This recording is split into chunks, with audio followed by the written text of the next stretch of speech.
So they have a cute little Doppler thing here. So here's the source of this sound, right?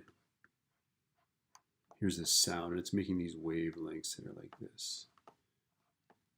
If we just imagine this, right?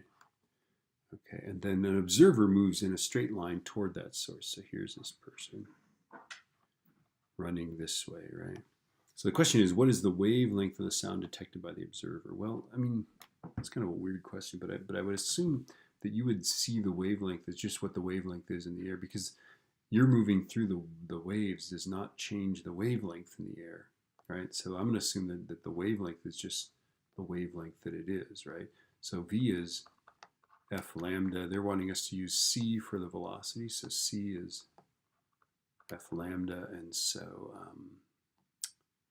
so C is the wave speed, right? And this person is moving at velocity V. Okay, there we go.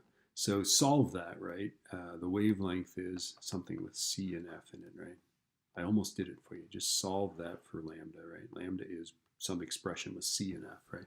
So there's the wavelength. And then the apparent speed of the wave is measured by the observer. Well, these waves are moving this way at C, and you're moving that way at V. So you're going to add those velocities together. So it's going to be V plus C, right? And that's why, of course, you perceive it as a higher pitch, because you see the wave traveling faster. The wavelength is the same, but you're going faster with respect to the wave front, so therefore your frequency is higher, because what frequency is velocity v plus c over the wavelength in the air, which is how we derive the moving observer,